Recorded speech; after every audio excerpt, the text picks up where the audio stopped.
श्री राधे राधे। भक्तों, जो भाग्यशाली व्यक्ति संतों की सेवा का मन में पवित्र दृढ़ भाव रखता है, उसका जीवन निश्चित ही सार्थक हो जाता है। और यदि कहीं वे संत जिनकी सेवा करने का मन में भाव बना है उच्च कोटि के सिद्ध महापुरुष हों, तब तो बहुत जल्दी ही सेवक का जीवन पूर्ण रूप से सार्थक हो जाता है, अर्थात जीवन का उद्देश्य पूर्ण हो जाता है। और श्री घनश्याम जी को प्रभु कृपा से ये संयोग प्राप्त था। उन्होंने भाव के मूर्तिमान स्वरूप श्री भाई जी अर्थात पोद्दार जी को एवं श्री राधा बाबा जी महाराज को प्रसन्न करना अपने जीवन का लक्ष्य बना लिया था। और इन दोनों संतों अर्थात पोद्दार जी और राधा बाबा दोनों की शीतल स्नेहिल दृष्टि और कोमल संस्पर्श को पाकर ठाकुर जी अर्थात श्री घनश्याम जी निहाल हो जाते थे। श्री ठाकुर जी द्वारा पदगान प्रारंभ करते ही राधा बाबा ध्यानस्थ हो जाते थे और इधर श्री भाई जी भी अर्धोन्मिलित नेत्र किए भाव राज्य में डूब जाते थे। और भक्तों, उस समय श्री घनश्याम जी का गायन सुन करके जब इन महान संतों के ऊपर ऐसा अद्भुत प्रभाव पड़ता था, तो और जो भक्त समुदाय के लोग होते थे वो भी आनंद से विभोर हो जाते थे, आह्लाद से भर जाता था हृदय उनका। और इसी कारण से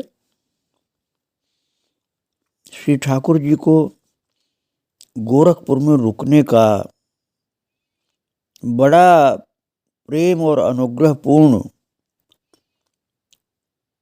अवसर मिला ही करता था।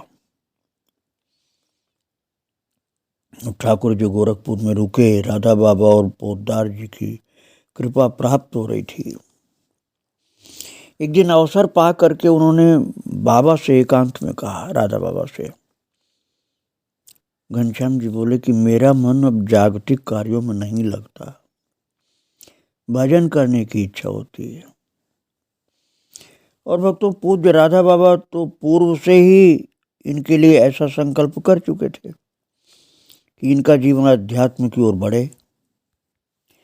तो जब घनश्याम जी की बात ये सुना राधा बाबा ने तो बहुत प्रसन्न हुए, किंतु इनके अंदर वैराग्य की वृत्ति दृढ़ हो, इस हेतु पूज्य बाबा ने इनसे कुछ दिन कलकत्ता में रहकर ही आत्मनिरीक्षण करने का निर्देश दिया।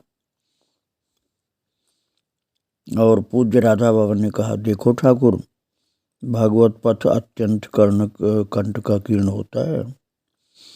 इस पथ पर चलने वाले के मार्ग में अनेक विघ्न आते हैं, किंतु तुम्हारे मन में भजन करने की लालसा है, तो सबसे पहले तुम्हें रक्त संबंध का मोह मन से त्यागना होगा। रक्त संबंध का तात्पर्य भक्तों पारिवारिक मोह मन से त्यागना पड़ेगा। और जगत के नाते तो प्रत्येक जन्म में नए नए बनते और बिगड़ते ही रहते हैं, किंतु हमारा श्री कृष्ण से अनंत जन्मों का संबंध है और किसी का अनंत जन्म का संबंध नहीं। संसार के संबंध सब नए बनते हैं, बिगड़ते हैं, बनते बिगड़ते हैं। और भगवान से संबंध हम लोगों का अनंत जन्मों का है, सदा था, आज है, आगे भी रहेगा। यदि सांसारिक भोगों की इच्छा हो तो मैं तुम्हें गृहस्थ में जाने की सलाह दूंगा, अन्यथा इस पथ पर चलना तो श्रेयस्कर है ही। पोद्दार महाराज तो तुम्हें आदर्श गृहस्थ के रूप में देखना चाहते हैं। यदि उन्होंने इसके लिए तुम्हें आदेश दिया तो तुम क्या करोगे? राधा बाबा ने घनश्याम जी से पूछा, उनके मन की बात जानने के लिए। तो ठाकुर जी ने कहा, अर्थात घनश्याम जी ने, कि बाबा आपने ही बताया है कि श्री भाई जी में विलक्षण अंतर्यामित्व है, अंतर्यामी है वो, तब तो मेरे मन की बात समझ ही जाएंगे और मुझे गृहस्थ में जाने की आज्ञा ही क्यों नहीं की, क्योंकि मेरे मन में गृहस्थ में जाने की इच्छा बिल्कुल नहीं है।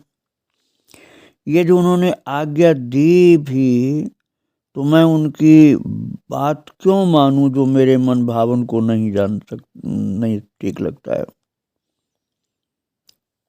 मेरे मन भावन मेरे कृष्ण हैं, मेरे अंदर तो वही बैठे हैं ना, इसलिए मुझे अपने मन के द्वारा उनकी बात समझ में आ जाती है। मुझे ठीक नहीं लगता है तो मेरे प्रभु को ठीक नहीं लगता होगा। इस बात को सुन करके बाबा हंस पड़े।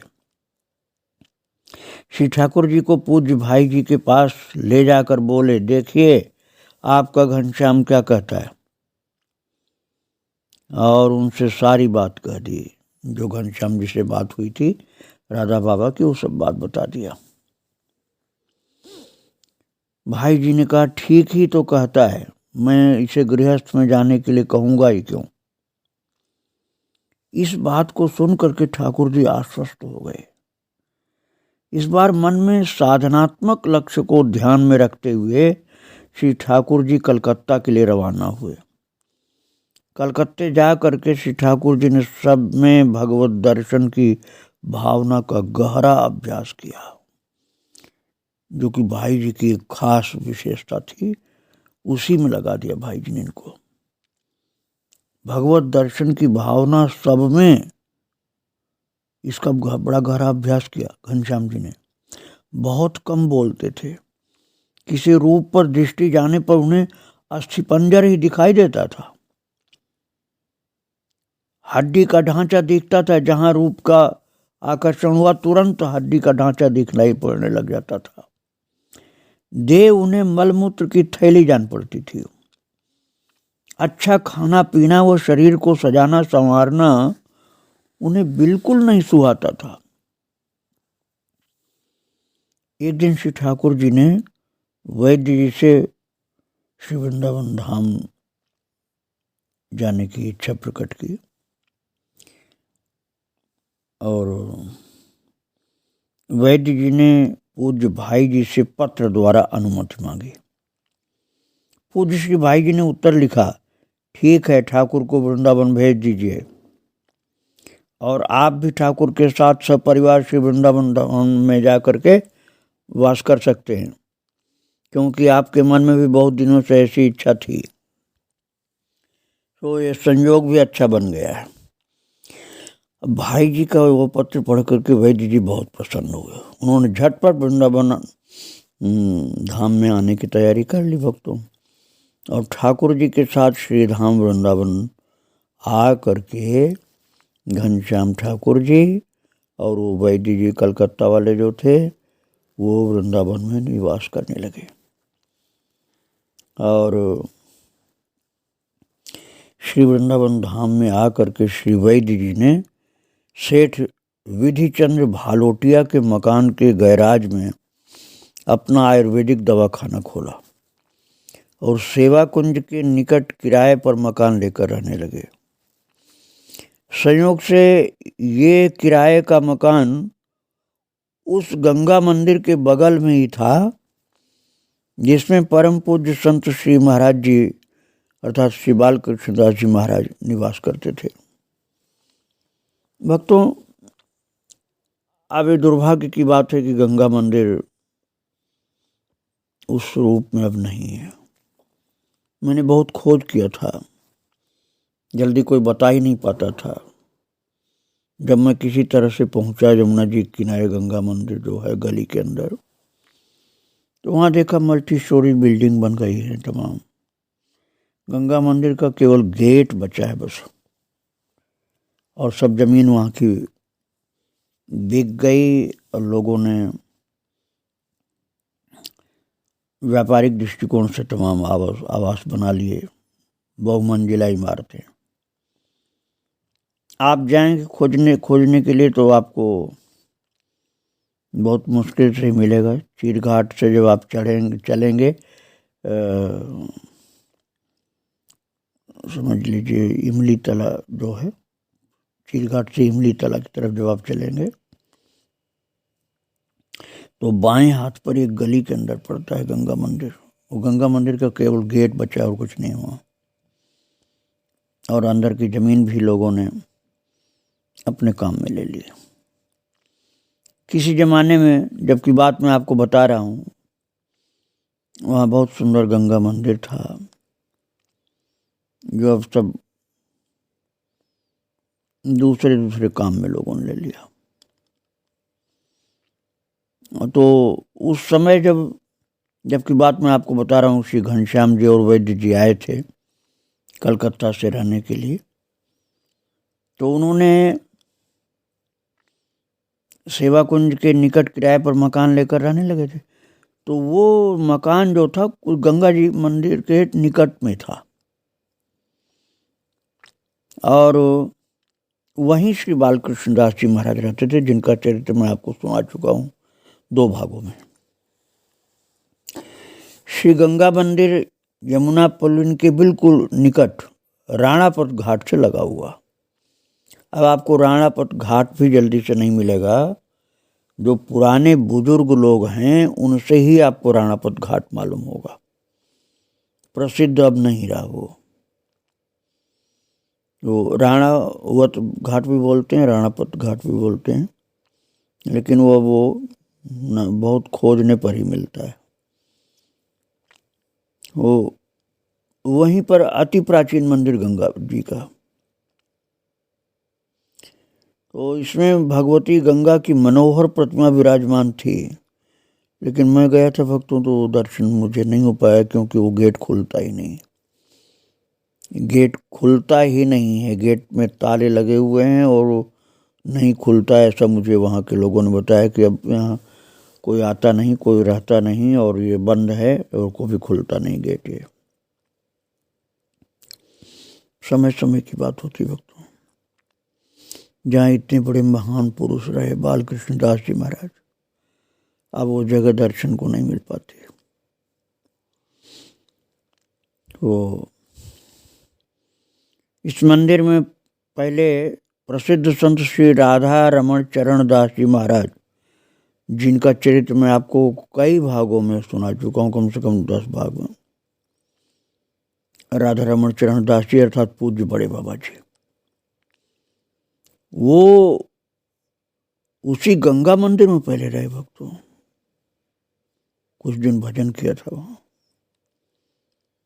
और अब जो बात मैं आपको सुना रहा हूँ कि ये वैद्य जी और घनश्याम जी महाराज आए थे, तब उस समय बड़े बाबा तो नहीं थे वहाँ, बालकृष्ण दास जी, ये भी सिद्ध पुरुष थे, वो रहते थे।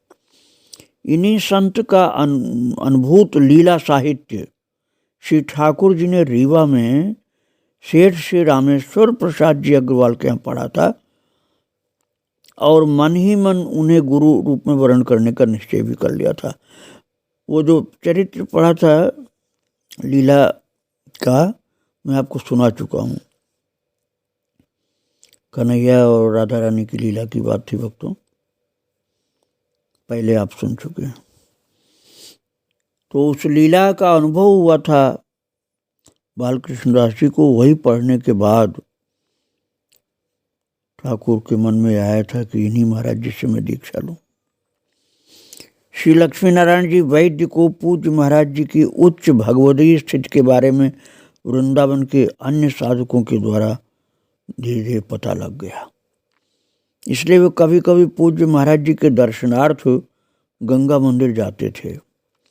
उन दिनों रीवा के सेठ श्री रामेश्वर प्रसाद जी अग्रवाल भी श्री वृंदावन में वास कर रहे थे, और प्रायः पूज्य महाराज जी के पास जाया करते थे,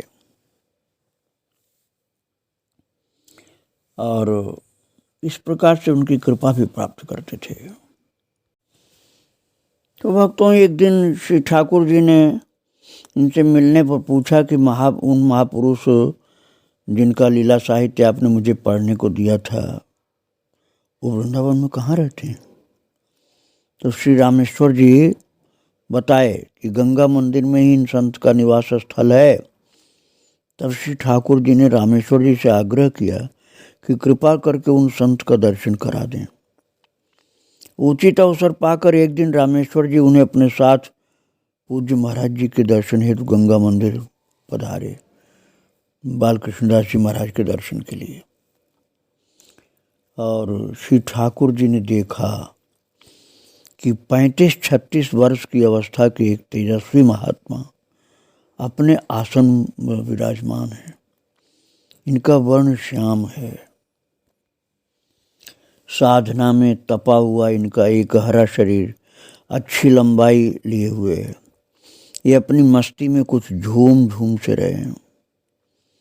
इन्होंने घुटनों तक का एक बहिर्वास व उत्तरी धारण किया है। ये अपने निकट बैठे हुए कतिपय साधक जनों से श्री कृष्ण चर्चा कर रहे हैं। इनकी वाणी में अत्यंत ओज है, श्रीमुख प्रफुल्ल है, जिसमें रह रहकर मंद मुस्कान बिखर रही है। इनके नेत्रों में अद्भुत चमक है। श्री ठाकुर जी को श्री गंगा मंदिर का वातावरण श्री कृष्ण स्फूर्ति से भरा हुआ दिखाई दिया। प्रथम दर्शन में ही श्री ठाकुर जी का मन जबरदस्ती इनकी ओर आकृष्ट हो गया, जैसे खींच लिया हो। इन संत श्री को श्री ठाकुर जी ने पूर्व में कई बार रास प्रेमियों के मध्य रासलीला में बैठे हुए देखा था, किंतु उन्हें निकटता से देखने का अवसर आज मिला। इनकी तितिक्षापूर्ण एकांतिक शास्त्र प्रशंसित रहने का परिचय तो आज ही मिला। जिस प्रकार के संत की खोज मन में थी ठाकुर जी के मन में, घनश्याम जी के मन में, वह आज पूरी हो गई। श्री ठाकुर जी अश्रुपूरित लोचनों से अपना मुख नीचा किए हुए मौनवत बैठे रहे। और भक्तों, ठाकुर जी अर्थात घनश्याम जी को निकट आया देख करके महाराज श्री बालकृष्णदास जी भी बहुत प्रसन्न हुए। उन्होंने ठाकुर जी को आदर पूर्वक एक ओर बैठाया। प्रथम मिलन के इस अवसर पर श्री ठाकुर जी को अपूर्व सुख का अनुभव हो रहा था। बाद में श्री ठाकुर जी को यह पता चला कि महाराज जी की वंश परंपरा का संबंध श्री रामानुज संप्रदाय की श्री वेंकट आमनाय शाखा से है। स्वामी श्री रामकृष्ण परमहंस देव की दिव्य देह द्वारा प्रत्यक्ष आदेश पाकर ये भगवत साक्षात्कार हेतु विभिन्न तीर्थों व धार्मिक संस्थाओं से स्थानों से घूमते हुए नंदगांव की एकांतिक गुफा में देह गेह देश काल का भान भुलाकर अजस्र भजन कर चुके हैं। अब अनेक अनुभूतियों वो भगवत साक्षात्कार से संपन्न होकर स्थायी रूप से श्री वृंदावन धाम में श्री गंगा मंदिर में निवास कर रहे हैं। इन संत का साहित्य श्री ठाकुर जी ने पूर्व में पढ़ा था और इन्हें गुरु रूप से वर्ण करने का निश्चय भी कर लिया था। आज प्रत्यक्ष दर्शनों के बाद इनका मन पूर्ण रूप से इनके चरणों में अर्पित हो गया। और भक्तों, श्री रामेश्वर प्रसाद जी जो कि ठाकुर जी को बालकृष्णदास जी का परिचय बताए थे, इनका ठाकुर जी से प्राय मिलना होता रहता था। दोनों जब भी मिलते तो परस्पर चर्चा का केंद्र श्री महाराज जी अर्थात बालकृष्णदास जी होते थे। क्रमशः श्री ठाकुर जी के मन में पूज्य महाराज जी के सानिध्य का लोभ बढ़ता गया। लोभ का तात्पर्य आप सांसारिक मत मानना, भाव। लोभ का मतलब यहाँ भाव, जो मैंने बताया महाराज जी बालकृष्णदास जी से निकटता प्राप्त हो, इसका भाव बढ़ता गया। और महाराज जी के साथ कुछ विरक्त साधक गण पहले से ही रहते थे। इनमें भागवत प्राप्ति के तीव्र आवेग में अत्यंत अल्पायु में ही गृह त्याग कर देने वाली बुलंदशहर के उच्च घराने की एक उच्च कोट की साधिका सुश्री देवी जी एवं उनकी बहनें श्री कृष्णा जी, श्री कुसुम जी थीं।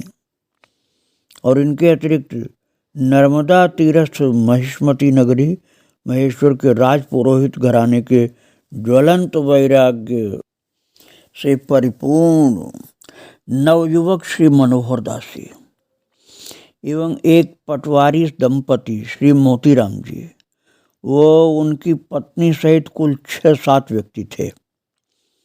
कुछ साधक पृथक रहकर भी भजन करते थे और नित्य पूज्य महाराज जी के सत्संग में सम्मिलित होते थे।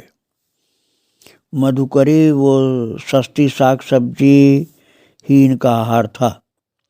2 रुपये मासिक किराए पर उपलब्ध इस मंदिर में सभी लोग पूज्य महाराज जी की समीपता के सुख से उल्लसित रहकर भजन किया करते थे। रहने व खाने आदि की असुविधा पर किसी का ध्यान नहीं जाता था। भक्तों, सामान्य लोग तो अच्छा से अच्छा खाने को मिले और अच्छी से अच्छी जगह रहने को मिले, इस पर ध्यान देते हैं, किंतु इन महान उच्च कोट के भगवत भक्तों का ध्यान खाने की असुविधा, रहने की असुविधा पर नहीं जाता था, क्योंकि लक्ष्य इनका भगवान की भक्ति ही था। अब श्री ठाकुर जी प्रायः किसी न किसी बहाने से समय निकाल कर श्री गंगा मंदिर में पूज्य महाराज जी के पास आने जाने लगे। श्री वैद्य जी को जब ये पता चला कि श्री ठाकुर जी इन संत के निकट अधिक आने जाने लगे हैं, तो वे कुछ सोच में पड़ गए। ठाकुर जी को सद्गृहस्थ बनाने हेतु इनके जीविकोपार्जन के लक्ष्य से वे इन्हें वैद्यक सिखाने में लगे थे। वैद्य जी समझते थे कि ये गृहस्थ बनेंगे तो अर्निंग कैसे होगी, धन कहाँ से मिलेगा, इसलिए वैद्यक मतलब डॉक्टर सिखा रहे थे वो। किंतु ठाकुर जी वैद्यक वाली चीज सीखने में अब रुचि नहीं दिखा रहे थे। अब ठाकुर जी की रुचि कहाँ थी? साधु संग में, वो भी महान महान सिद्ध संतों के संग में बस उनकी रुचि थी।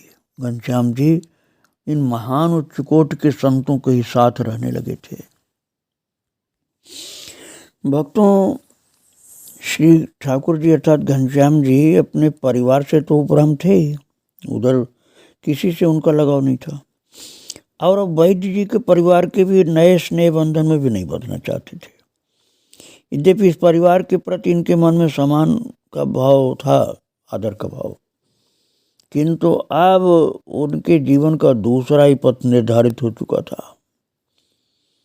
एक बार श्री धाम वृंदावन में भक्त श्री नरसिंह मेहता जी के जीवन पर आधारित एक नाटिका का प्रदर्शन हुआ, जिसे पूज्य महाराज जी के साथ श्री ठाकुर जी व अन्य परिकरों ने भी देखा। और भक्तों, इस लीला का, इस चरित्र का घनश्याम जी के मन पर गहरा प्रभाव पड़ा। इतना प्रभाव पड़ा कि लगातार 7 दिनों तक इनकी आंखों के सामने वही दृश्य, नरसिंह मेहता का जीवन चरित्र का दृश्य सामने रहता था, जिसमें भगवान शंकर शिवलिंग से प्रकट होकर भक्त नरसिंह मेहता को दर्शन देते हैं और उनसे वर मांगने को कहते हैं। और जब भक्त नरसिंह उनसे उनकी ही कोई प्रिय वस्तु प्रदान करने को कहते हैं, तब भगवान शिव उन्हें दिव्य रास मंडल में ले जाते हैं, जहाँ हो रही चिन्मय महारास लीला के दर्शन कर भक्त नरसिंह आनंद विभोर हो जाते हैं। इस दृश्य का ठाकुर जी के कोमल मन पर बड़ा प्रभाव पड़ा। ऐसी दिव्य लीला के दर्शन मुझे भी हो तो कितना अच्छा हो, इसी प्रकार की उत्कंठा ठाकुर जी के मन में जाग उठी। और इसके बाद से इनके भजन में विशेष तीव्रता आ गई। एक दिन श्री ठाकुर जी ने वैद्य जी से अपने गांव जाने की इच्छा प्रकट की। ठाकुर जी ने वैद्य जी से अपने गांव जाने की इच्छा जब प्रकट की, तो वैद्य जी की अनुमति लेकर अपने गांव चल दिए। गांव जाने का तो एक बहाना था, और मन में कुछ योजना और ही थी भक्तों। अब तो इनको भक्ति का पथ मिल चुका था। इस महान भक्त घनश्याम जी के जीवन की आगे की बातें मैं आपको फिर सुनाऊंगा। अभी मैं इनके चरणों में प्रणाम करके विराम दे रहा हूँ। कल फिर मैं आपको इन भक्त जी के साथ लेकर के चलूँगा भक्ति पथ में। श्री राधे राधे, जय श्री राधे।